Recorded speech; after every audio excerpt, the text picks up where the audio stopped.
Hello, welcome to When the Smoke Clears. I am the Recovery Plug. How's it going, everybody? Well, you know how I like to get my podcast started, always with a moment of silence followed by the serenity prayer for the addict who still suffers. If you would, a moment of silence, please. God, grant me the serenity to accept the things I cannot change, the courage to change the things I can, and the wisdom to know the difference. All right, well, let's get started.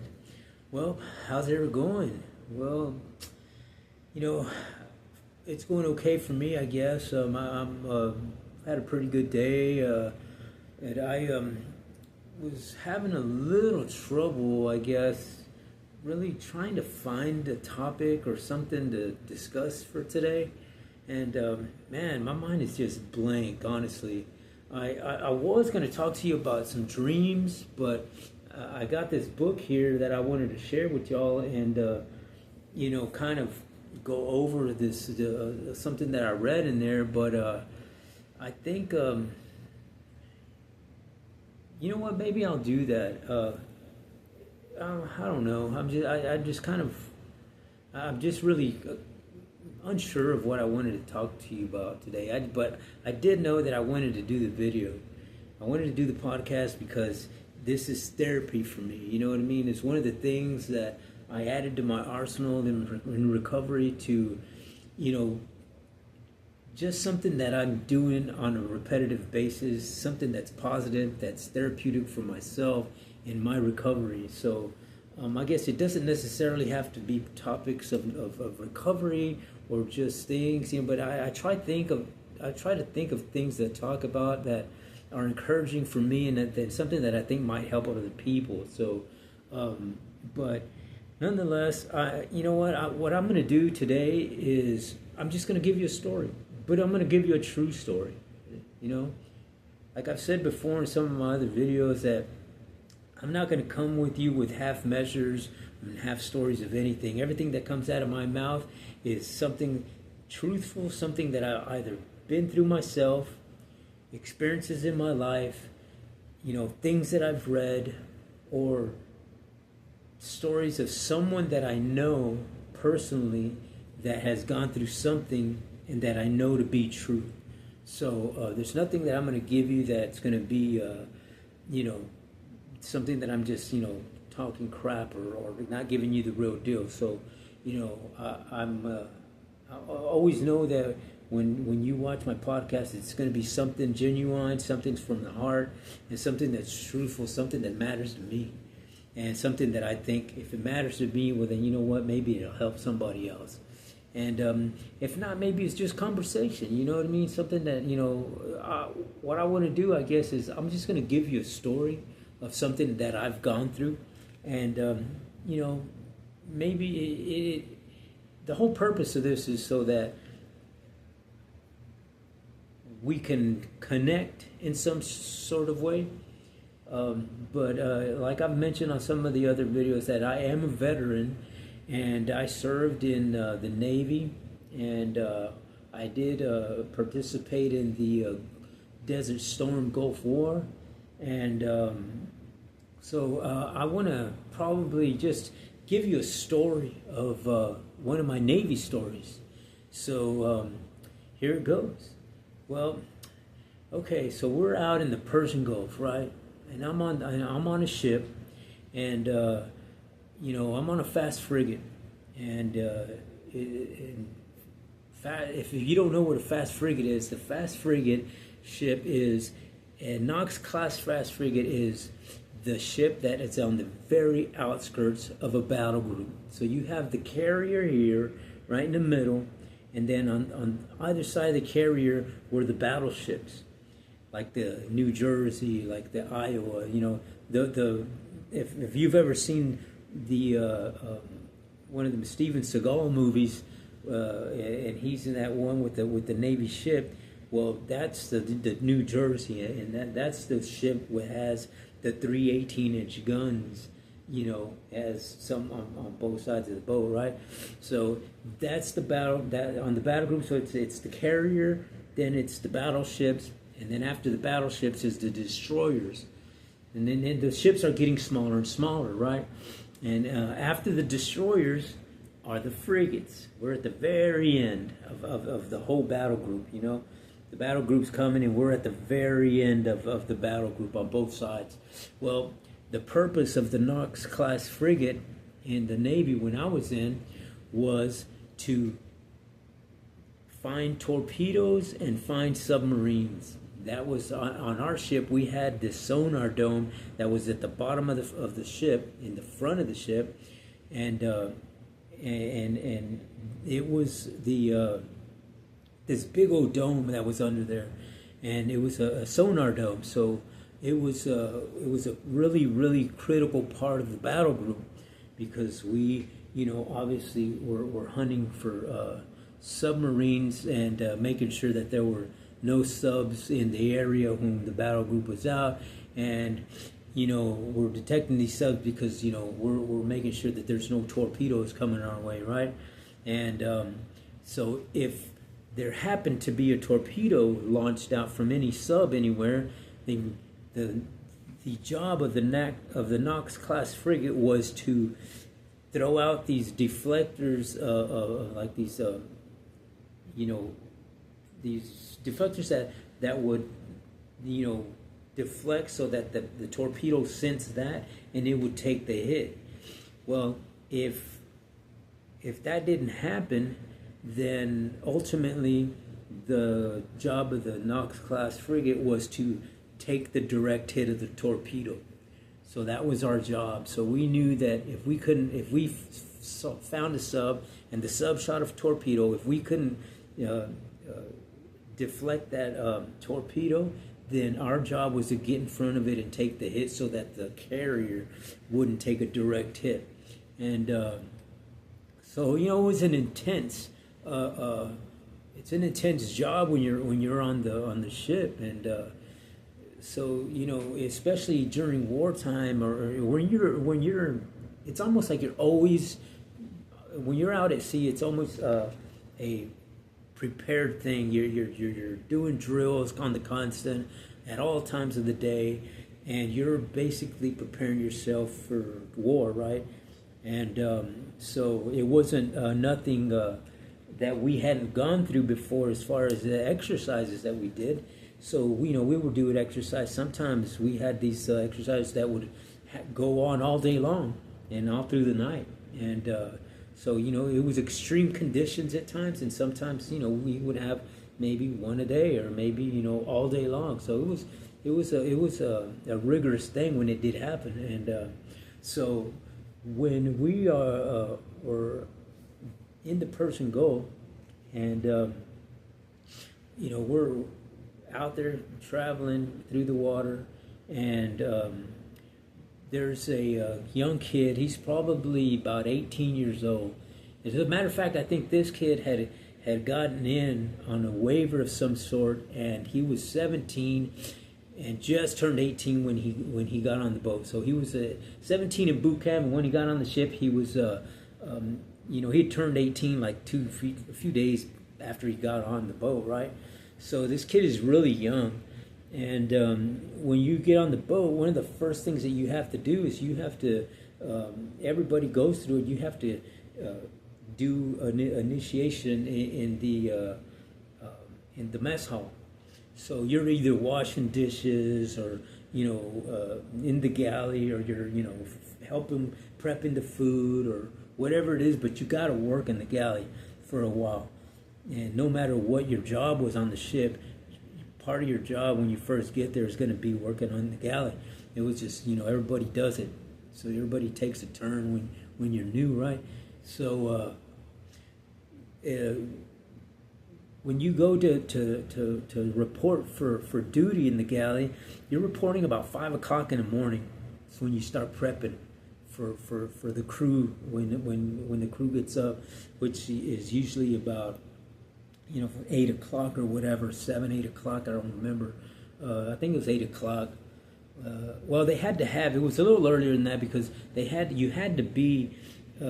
a roll call at 8 o'clock, and every division would muster up in their division, that they do roll call, and then they'd send these little pieces of paper up to the captain and account for everybody.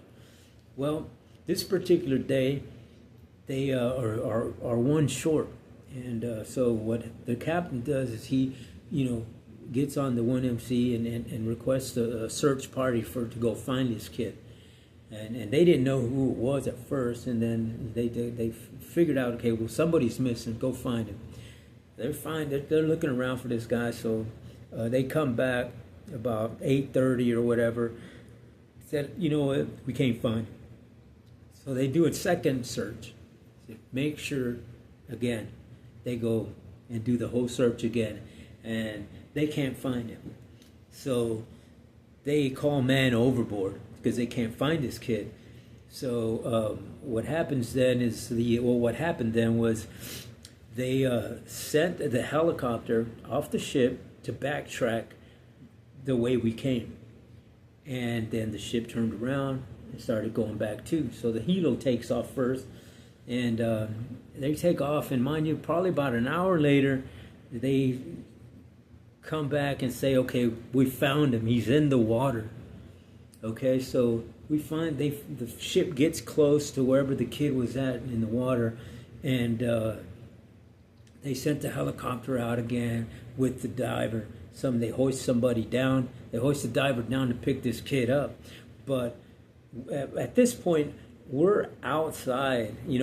Some of the crew. I'm on the fantail, which is the back of the ship, and I'm back there looking, and we could see this kid in the water, and you could see the helicopter out there, and the diver going down, hoisting him down, and what we noticed was that the kid he's in the water.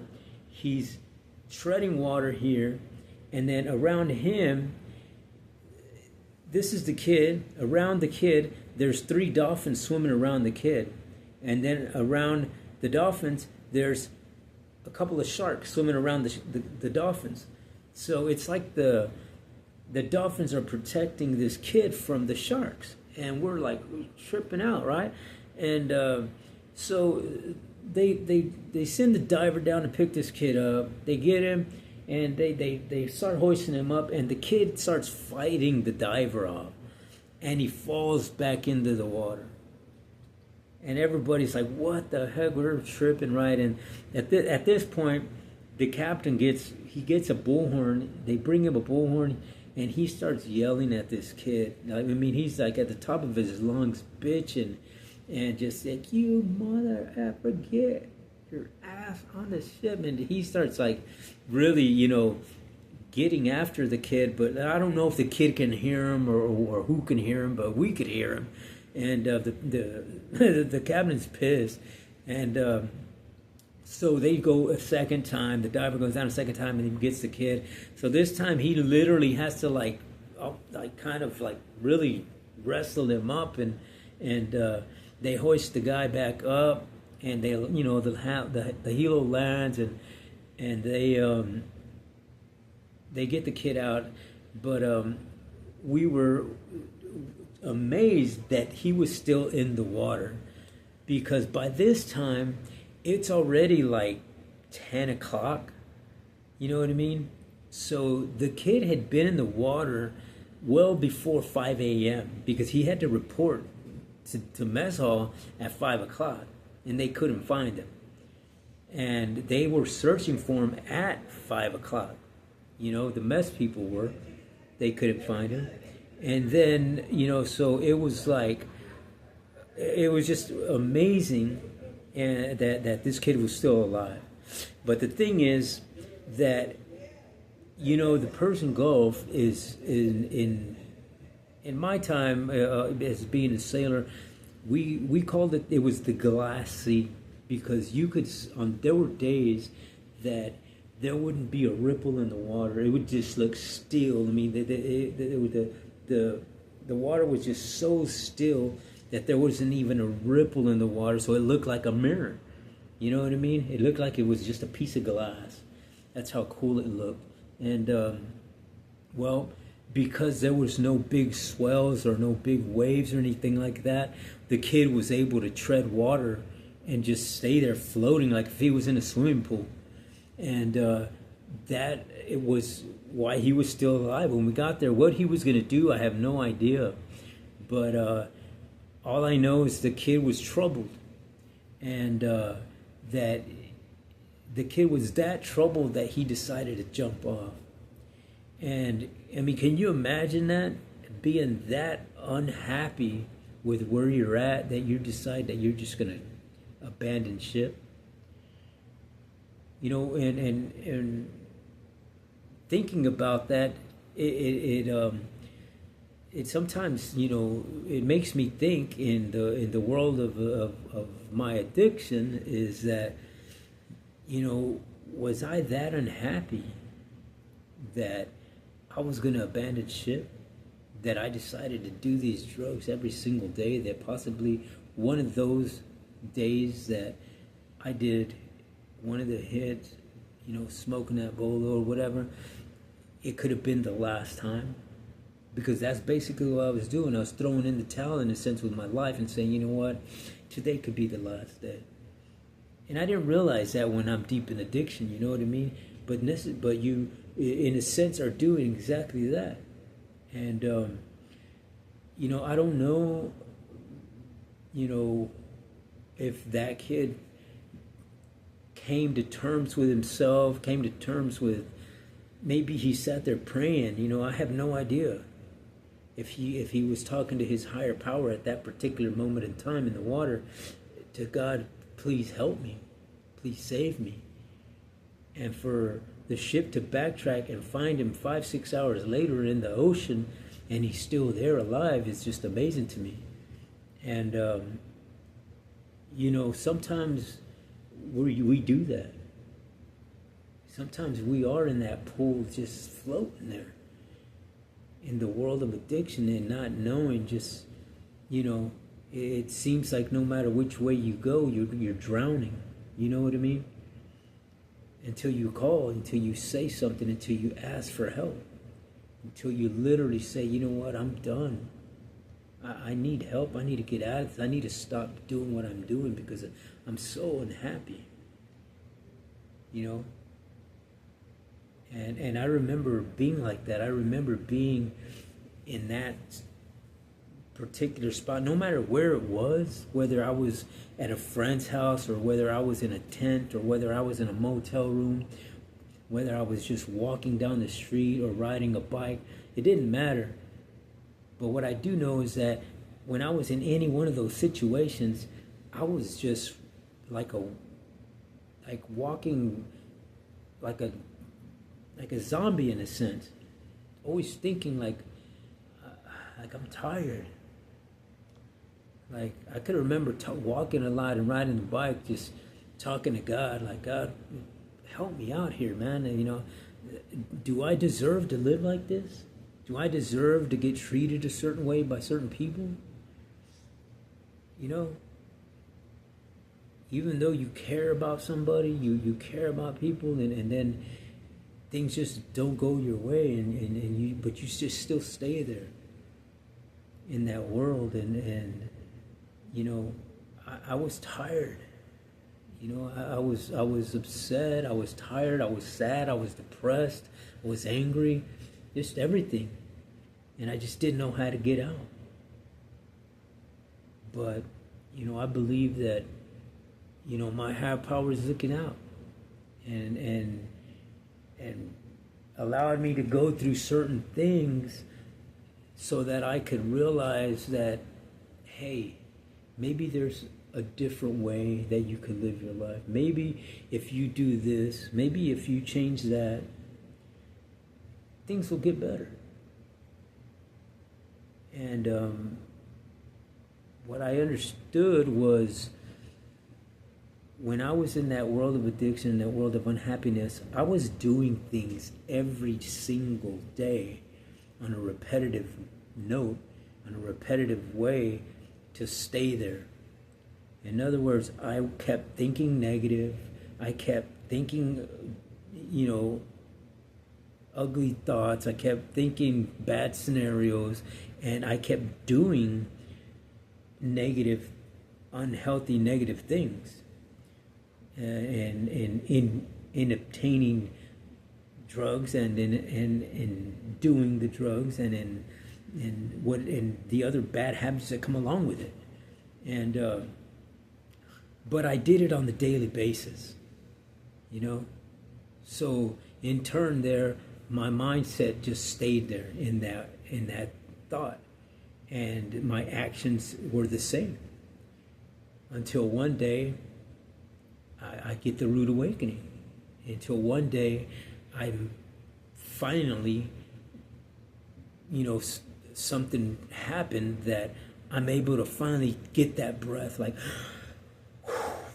and finally I can just, you know, when you get that breath and then you just relax and you could just feel the tension in your shoulders and in your neck, where you could just feel your whole body just relax and just like, man, finally I needed this. When you're, it's just a sense of security, but an emotional state of security, I guess, and something that is just a relief of pressure of everyday stress, of everyday stressful things that you were doing to yourself mentally and physically, that it was finally, man, you know, I finally had enough and had to jump off, just like that kid did. That kid had enough of whatever he was emotionally going through, that he jumped off. And in the process of jumping off, he decided to talk to somebody. I'm sure he did. I'm sure that he was sitting he was in that ocean just treading water. I'm sure he was crying. I'm sure he was just yelling to God and probably talking to his parents and whoever else he did. I don't know. But I know if it was me, that's what I would have done. And it's kind of about the same, like what I was doing when I finally jumped off into the freaking ocean and said, you know what, God, I'm yours, you know. I can't do it, so please help me. And it was hard. It was a hard thing to do because I was leaving things behind, leaving a lifestyle behind, leaving people behind. And, you know, for me, the lifestyle, I was afraid to leave it. And the people, I was sad and depressed about it for a while, because the folks that I knew in that world were people that I cared for. You know, they had a part of my heart was with them. And, you know, the friends that I had, you know, I had friends that were guys and friends that were girls that, you know, man, I felt myself in my heart that I had a relationship with people and people that I cared for. They meant something to me. And they still do, you know, they still do, because I pray for them every day. And sometimes I feel like I want to go back and just say hi and, you know, give them a hug and talk to them about this world that I'm at right now, that it's good, and maybe they can come along. But you know, you can't save everybody, but, you know, just planting a seed is one thing, you know. But you know, I think about them all the time. I think about that life all the time, and then it doesn't go away. You know, the feelings, the memories, you know. And I hope that I still consider them friends, you know what I mean? I don't know if they consider me friends or not, but I consider them friends because I built relationships with people out there. And I truly and genuinely did care about a lot of them, you know?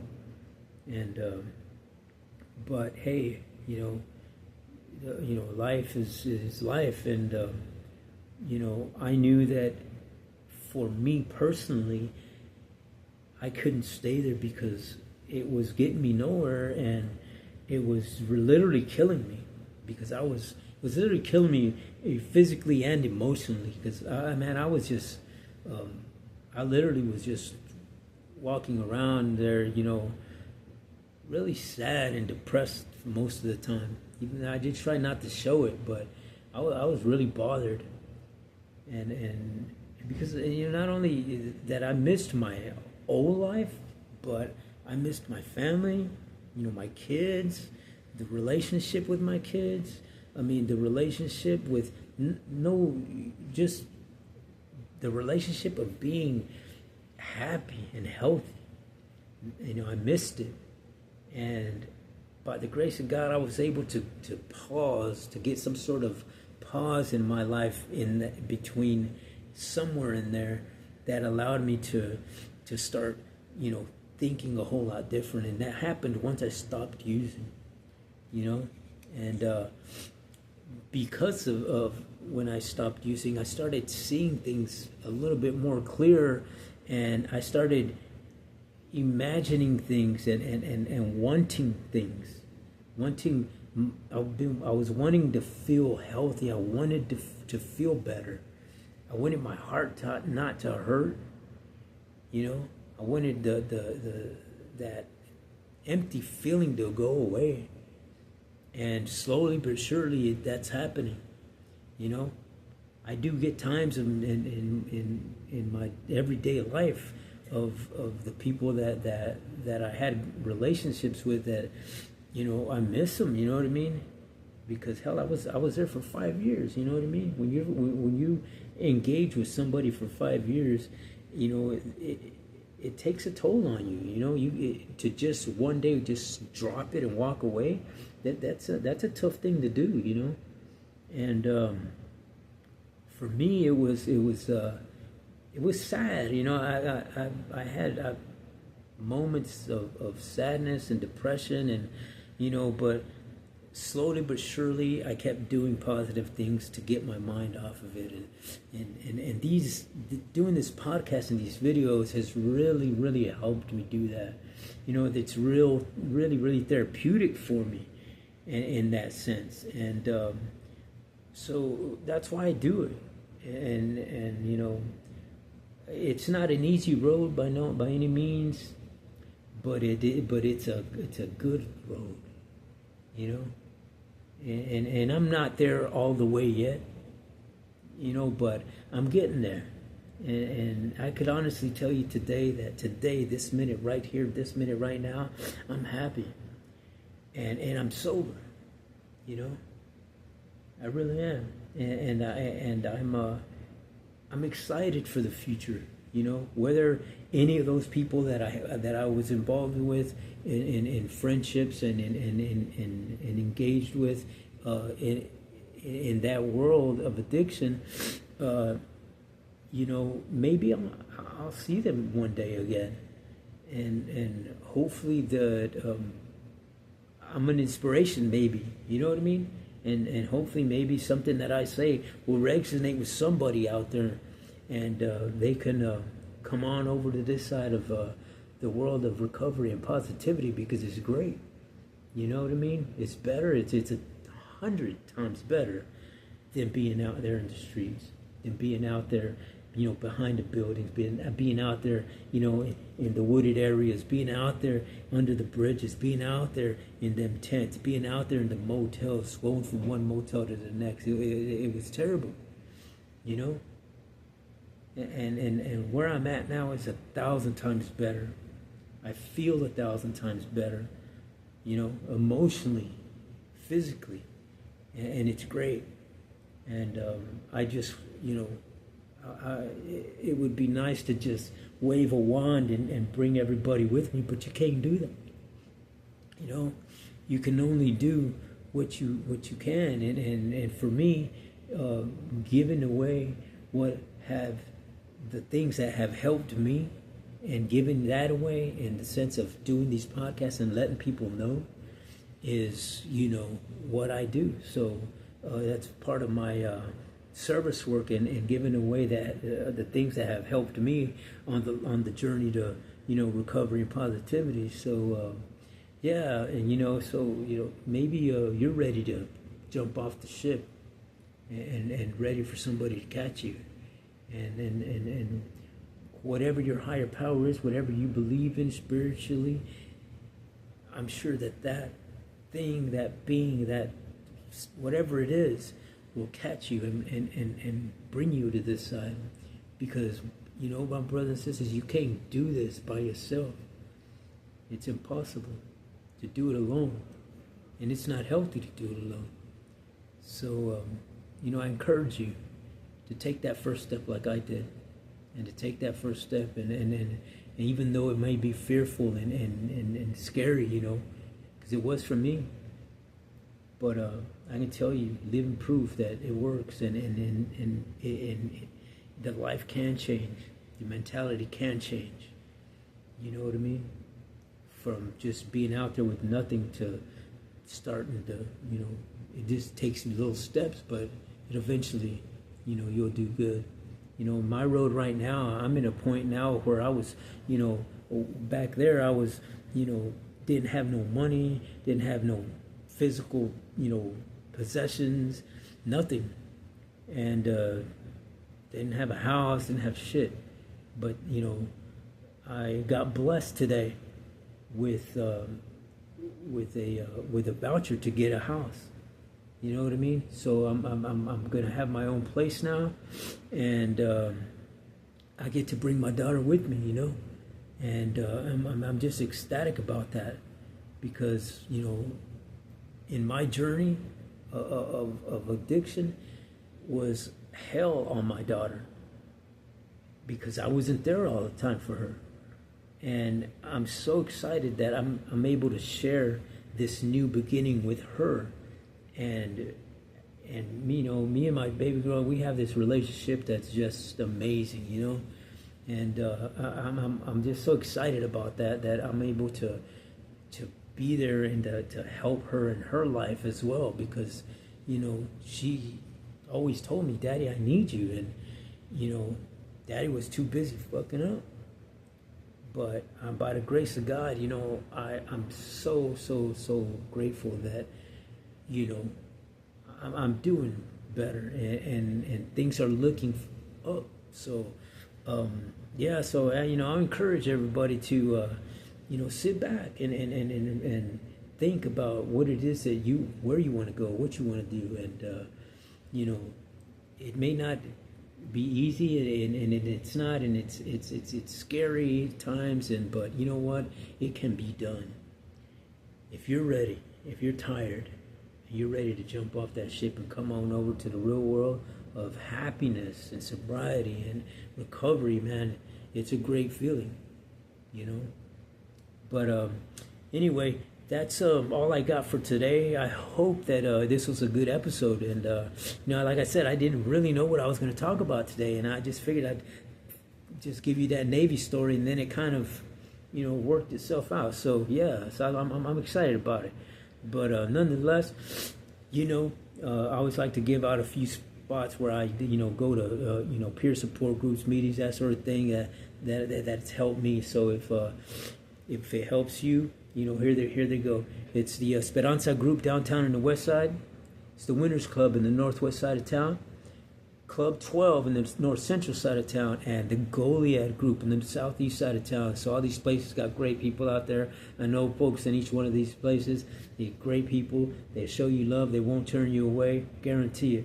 If nobody hasn't told you today that they care, that they love you, you know what, man? I care. I love you. And I hope to see you on this side of the recovery positivity world. And if you would, please hit the subscribe button, hit the like button.